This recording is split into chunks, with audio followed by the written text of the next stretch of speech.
Hey guys, it's Jen Pastiloff here. I wrote a blog, some ramblings on the plane that I decided to turn into spoken word, so I'm giving it a little go here. And it's called Being a Person in the World is Hard and Lovely and Amazing.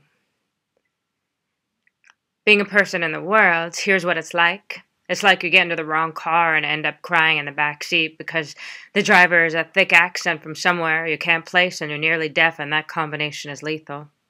And he doesn't know his way around the city. Why drive a cab/Uber, you may wonder, and you end up circling the underground parking lot of a rental car place instead of the hotel you specified.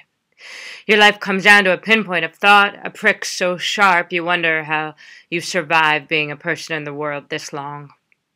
That thought is, look what happens when I try and save a few bucks. I die in a Dunkin' Donuts parking lot in the back of a Hyundai, and it's not any kind of prejudice against Hyundai because you yourself drive one and have for years now. It's a, fuck me, this is not how I wanted to go.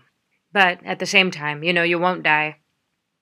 Or at least most of you knows you won't die, not right then anyway, but the complicated person you are, which is no more complicated than anyone else who is being a person in the world, wants to convince yourself of this because in the same breath you say, I hate drama, I want ease, just get me to my hotel on Commonwealth Avenue. The other breath is inhaling the situation like it's crack. And even though you've never smoked crack or meth or coke or any drugs, you know all too well the addictive power of these drugs in situations like this. I am a person who is very upset right now, who can't breathe, who just might die here in this parking lot in the back of a car, being driven by a man who is lost. It's like that, being a person in the world, lost, all of us. Although on various days the alarm clock goes off and you can't hear it, or maybe you're hard of hearing, or maybe you didn't set it in the first place and you stay in bed a few extra hours, or hell, maybe all day, and then you feel guilty about that in your typical person-ness. But on some days the alarm sounds and you know that the pain you've assimilated into your body won't attack its own cells on that day, like maybe it's chilling on that particular Wednesday in July or March. And on those days being a person in the world is a little easier, but really, it's always something. Some lady on the plane upset because you sneezed on her. Really, really upset as she knits and watches MSNBC on mute and rubs her left hand on her left thigh to get your germs off. And even though you sneeze, you are certain you did not sneeze on her, except the 2% chance that you did. And that's also what being a person is like, never being 100% sure. What can you say besides sorry? So you say sorry and realize that being a person in the world is a fuckload of I'm sorry. So many sorries. Sorries by boat, sorries by plane, and by Hyundais. So many sorries even when you're not. It's like that sometimes.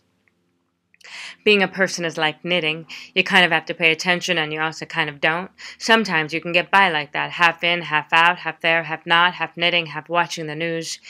You can kind of watch MSNBC and shift farther and farther away from the bitch who sneezed on you on the plane until you realize that if you go any farther to the right, you'll push your husband off the seat and into the aisle. It's like that, layered and complicated and full of yarn, and you either love to knit or you hate it. It's eating with a Bolivian in Boston. She's beautiful and alone, and a plate of gnocchi and perhaps a glass of white wine sit in front of her, and you wonder if the gnocchi are good. It's always questioning if you're about to make the right choice. She says, here, try one. It's sometimes like that. You just say, yes, yes, okay. And you reach your fork across the table to try a stranger's gnocchi, and why not? She says that she's Bolivian, but her grandmother was Italian, and the custom where the grandmother was from to eat gnocchi for luck on the 29th. You say, but it's the 30th. That's what being a person in the world means. You point out mistakes, you correct them. Yes, but it's close enough, the beautiful Bolivian in Boston says. So you all eat gnocchi and talk about the mystery that is dating in Boston, and you think, maybe I will always eat gnocchi on the 29th. I like that plan. Being a person means you have grand ideas like always eating gnocchi on the 29th, and that you make plans and promises when a little wine is coursing through you on a snowy night. It can also be like this. You hunch your shoulders way up as if that gesture will protect you from future pain, as if any gesture can protect us from future pain.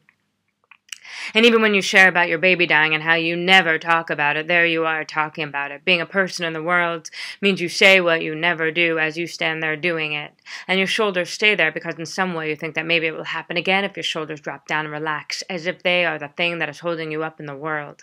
It means confusion. It means being wrong, especially about how your hunched up shoulders protect you from pain. It means getting up every day and finding things to laugh at. Things like how you are sure you did not sneeze on that lady on the plane. Now that's funny how much of a big deal she made. Then you laugh at yourself for the things you yourself make a big deal of.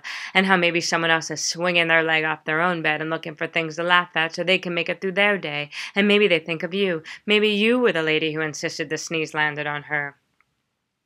Being a person in the world is kind of like playing the slots, maybe the Wheel of Fortune at some bad casino in Henderson, Nevada, and realizing that you are never going to win except maybe a couple of dollars here and there, which you keep putting back into the machine.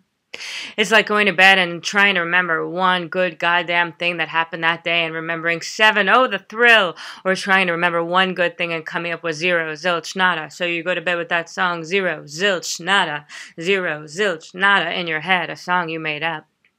It's like this. You make up songs and words and whole lives sometimes. Look at this. This life I've made up, isn't it great? Or, look at this life I made up. I am a horrible garbage person. Somewhere in the middle is most likely what personhood most resembles, with the pendulum swinging more to the former, for most, certainly not for all.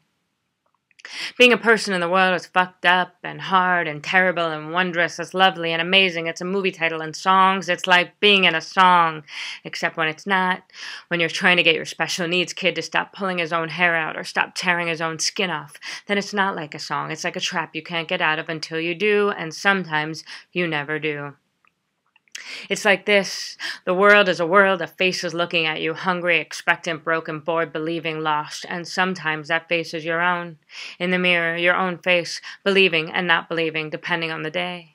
That's being a person in the world. It's like seeing the words "back away, fatty" on the fridge and getting insulted until you remember you wrote those words. Your kids can't read yet, so no harm there, you think. And it works, and you back away, and you think how easy it is to trick yourself when you are a person in the world.